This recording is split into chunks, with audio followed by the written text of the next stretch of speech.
não parar, não precipitar e não retroceder. Então dizer para esse cara, sabe quando nós vamos parar?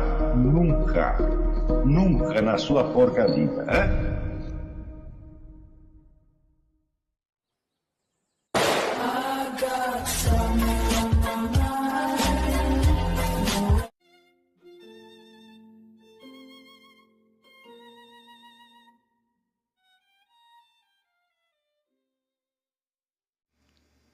E aí pessoal, tranquilo? Então vem aqui antes do vídeo começar, pedir para vocês se inscreverem, quem não for inscrito, compartilhar, curtir, comentar. Quem puder seja membro do canal, que isso ajuda bastante. Tem também o link do Apoia-se. Quem puder ajudar nosso canal e apoiar financeiramente vai ser muito bem-vindo. Mas o mais importante é transmitir o conteúdo e os conhecimentos do professor Olavo de Carvalho para mais e mais brasileiros. Então compartilhe e ajude aí nossa causa. Muito obrigado a todos os membros, apoiadores do canal. Fico muito feliz. Tenho certeza que a gente está no caminho certo. Então fiquem com o vídeo e até mais. Valeu! Eu acho que quando o indivíduo rejeita um fato, o tratamento que a gente tem que dar para ele não está na esfera dos argumentos, não está na esfera da linguagem, está na esfera dos fatos. Quer dizer, você tem que tomar uma atitude e represente para ele um fato, como diz, partir para as vias de fato. Isso não quer dizer que você tem que bater nele. Você tem que tomar uma atitude à qual ele não possa se opor mediante argumentos. Está compreendendo? Por exemplo, você tem que castigá-lo, você tem que humilhá-lo, para que daí ele recue de, opa, peraí, eu não posso abusar dessa maneira, eu tenho que entrar nisso, tenho que jogar segundo as regras. Não? Vira, o que a atmosfera de qualquer discussão pública hoje, especialmente no Brasil, é toda baseada, vamos dizer, em certos automatismos mentais, onde o indivíduo, partindo de uma frase que para ele expressa um valor geral e incontestável, né, como, por exemplo, nós devemos ser contra a corrupção. Acho que não tem ninguém que defenda a corrupção. O único defensor da corrupção sou eu. Entendeu? Então, todo mundo é contra a corrupção. Então, se qualquer ato que você consiga classificar sob a categoria de corrupção, está automaticamente condenado. Não é isso? Mas isso é um raciocínio tão simples que até um cachorro faz. Sim, como é que se diz? É a mera, vamos dizer, aplicação de um termo geral a um fato específico. Isso aí, realmente um cachorro consegue fazer. Tá? Então, ou é um cálculo simples, né? Sempre dou o exemplo do gato. Tá aqui você tem um muro, está aqui o gato.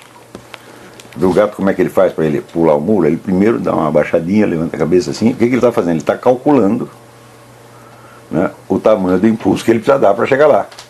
Ele está a uma certa distância, então o que ele está fazendo? Ele está fazendo uma equação trigonométrica.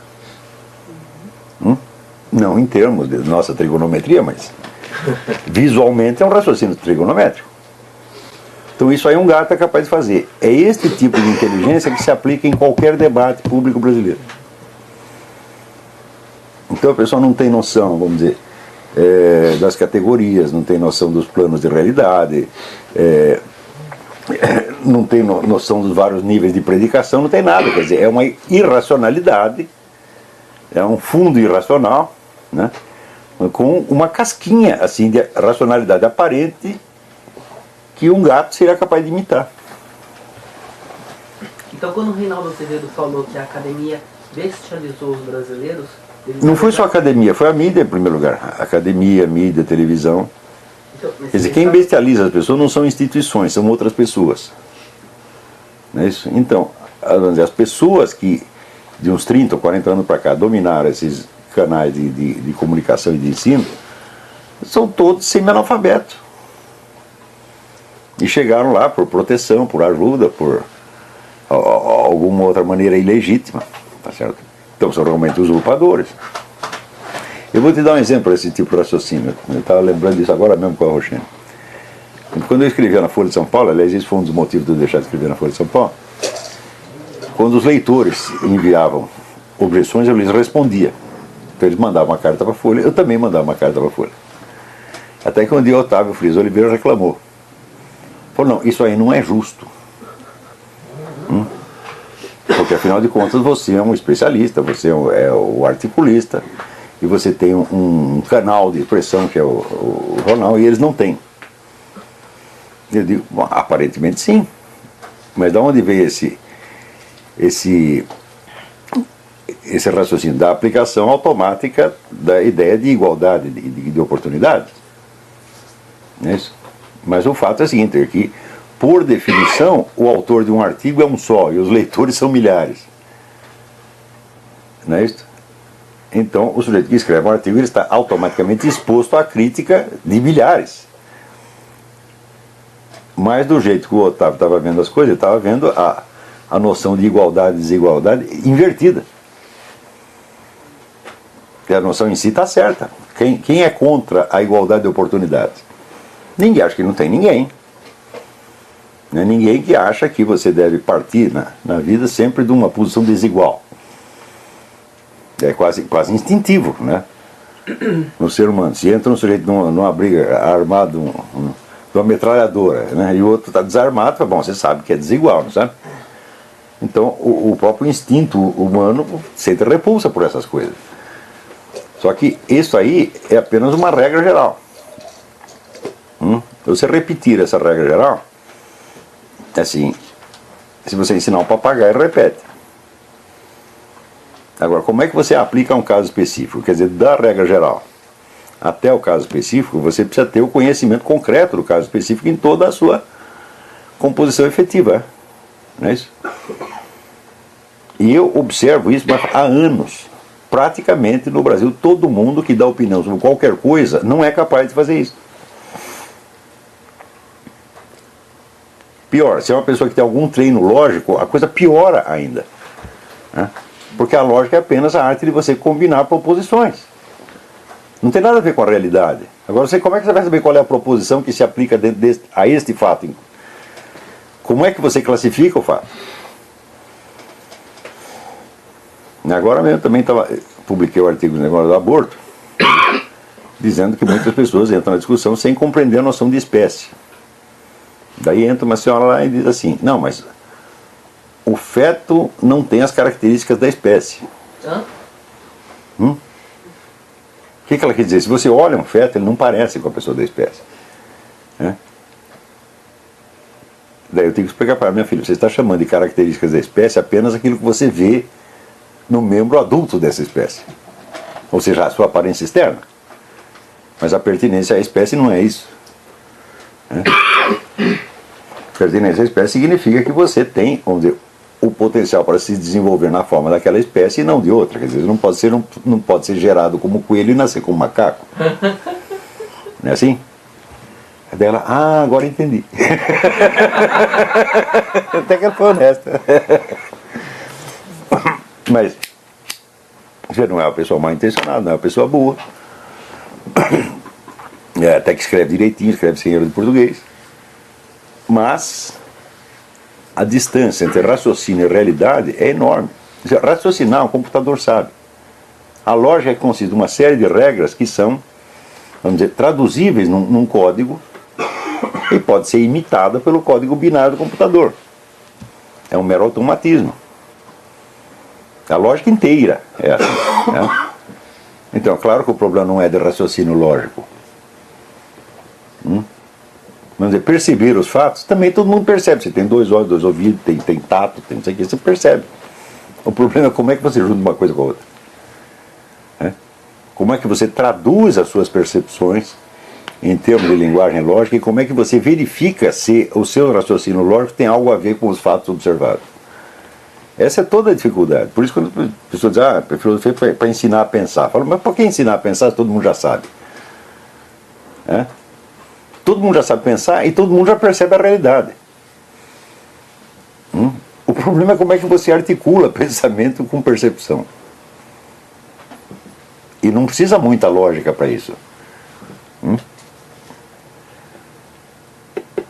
Então, isso que eu estou dizendo é uma coisa elementar, que tinha que ser ensinada desde o início. Olha, meu filho, nem tudo que você pensa é real.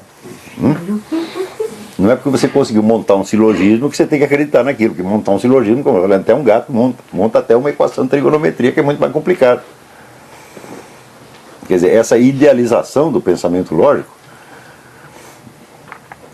essa visão um pouco, como é que se diz, fetichista do pensamento lógico, isso aí destrói inteligências. Né?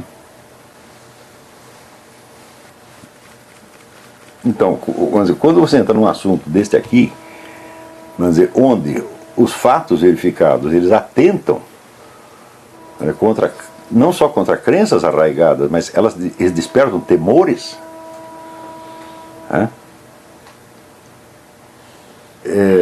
Então é de se esperar que a quase totalidade das opiniões que aparecem em discussão sejam completamente irracionais, não no sentido de serem ilógicas. Quer dizer, a lógica é só um dos componentes da razão. O outro é o senso das proporções, o senso da adequação do pensamento à realidade. Tudo isso, a razão se compõe de tudo isso e muito mais do que isso. Né? Então, se você pegar, por exemplo, um delírio esquizofrênico, você procura nele um erro de lógica, não tem erro de lógica nenhum. Está tudo lógico. E às vezes até bate com a aparência dos fatos. Bom, se o sujeito acha que, sei lá, passa um avião, ele acha que o avião está ali para jogar a bomba nele. Eu falo, não tem nada de ilógico nisso.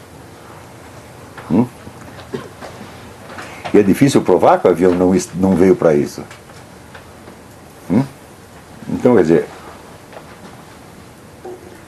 o senso de realidade, ele baseia, em primeiro lugar, na consciência de presença do ser, e da nossa presença no ser. Isso é a coisa mais básica. Se a pessoa perdeu isso por um minuto, então a razão dela não vai funcionar, a imaginação não vai funcionar, a memória não vai funcionar, vai tudo funcionar errado.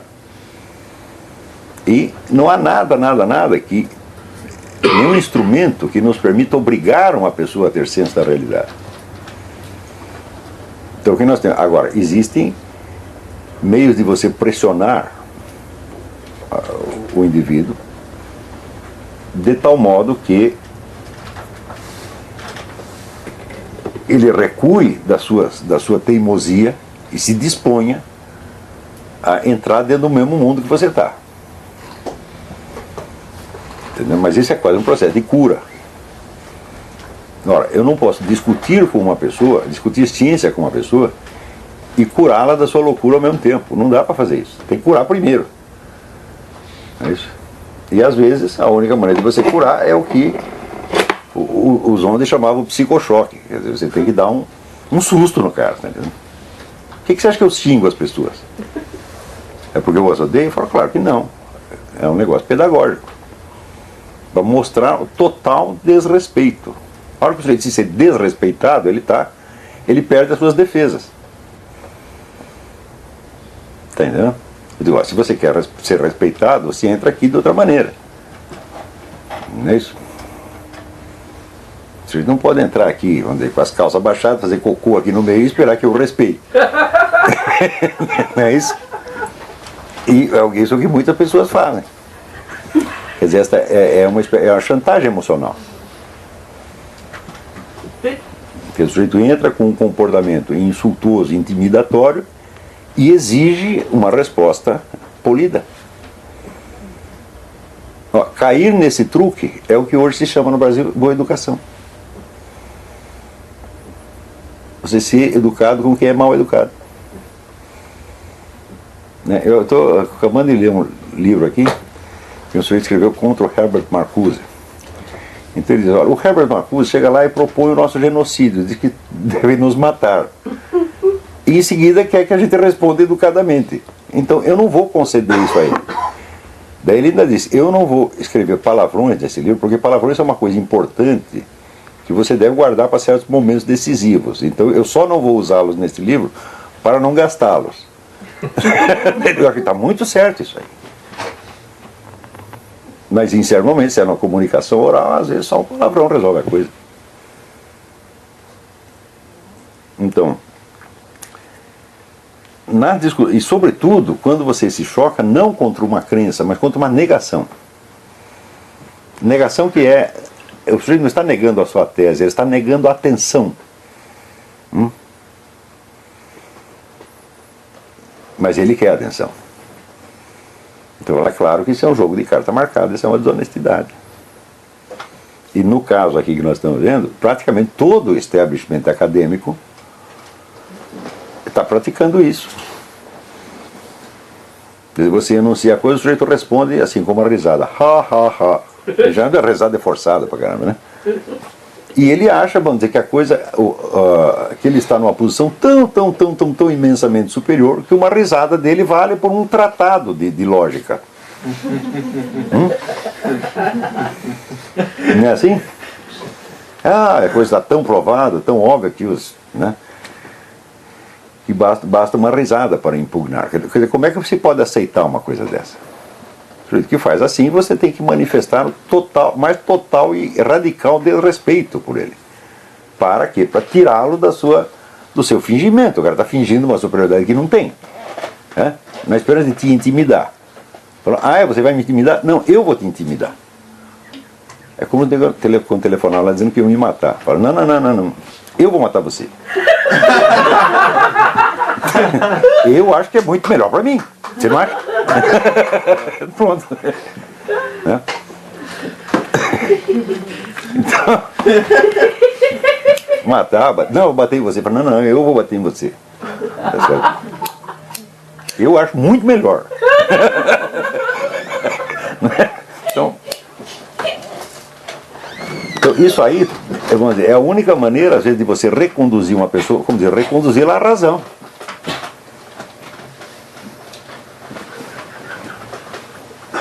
E este caso aqui é especialmente eloquente, porque o número de casos é tão enorme, a comprovação é tão extensiva, os cuidados, as precauções científicas foram tão rigorosas, que, vamos dizer, qualquer cepticismo é insultuoso. O que direito o cara tem? Você apresenta um monte de provas e ele, sem examinar nada, fala, não acredito.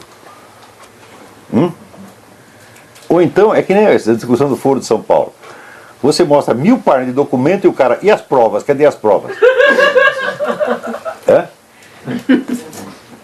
Então o que ele quer dizer é o seguinte, eu não li isso aí, portanto essas provas não valem. Não é assim? Agora, se nós aceitamos esse tipo de regra das discussões, então nós estamos fazendo nós mesmos de palhaço. Então isso aí você tem que aprender de uma vez por todas. Quer dizer, o cético, o ignorante que se faz superior, ele não merece respeito nenhum. Ele não merece sequer resposta. Agora, você fazer silêncio e virar as costas, você fazer superior, não. Aí também essa é palhaçada. Por quê? Porque o silêncio pode ser interpretado do jeito que o distinto público queira. Quer dizer, o cara vem e se faz de superior. Daí você pega se faz de superior a ele. É palhaçada dos dois lados, né? Tipo assim, o que vem de baixo não me atinge. Eu digo, você nunca teve uma hemorroida, nunca sentou no formigueiro, nunca levou um pontapé nas bolas. Você compreenderá que o que vem de baixo atinge sim.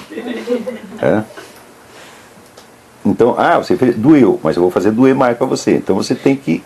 Você não pode fazer contra uma afetação de superioridade, você tem que mostrar superioridade e não afetar também. Está entendendo? Então,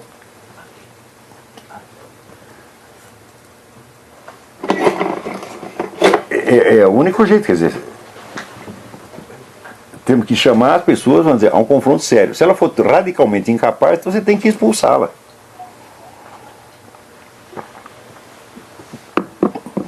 Olha, esse resuminho que eu fiz aqui, isso aqui é uma insignificância em face da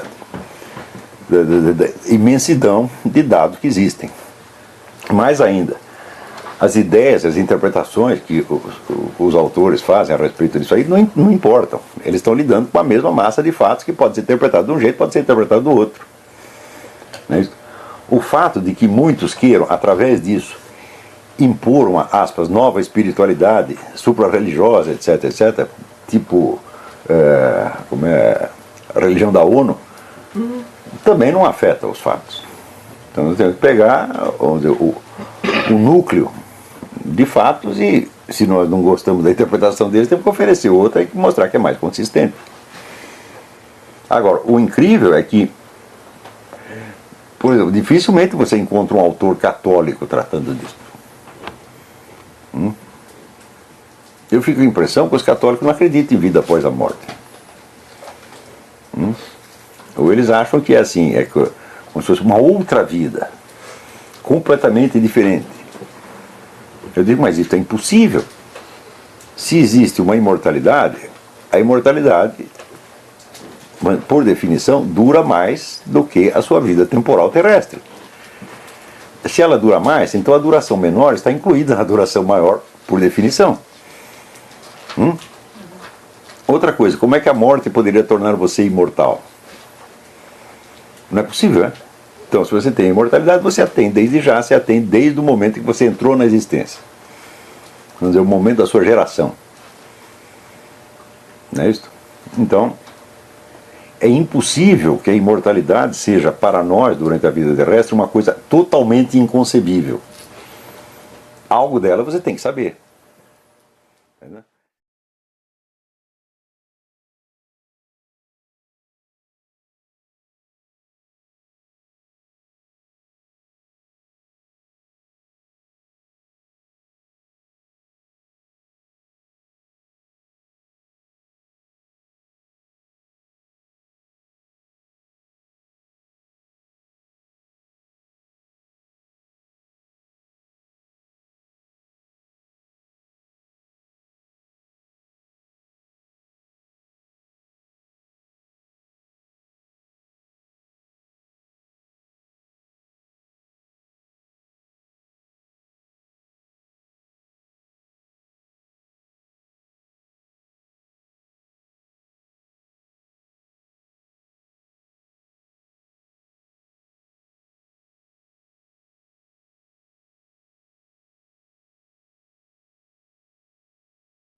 Chegamos a mais um final de uma aula, de um vídeo.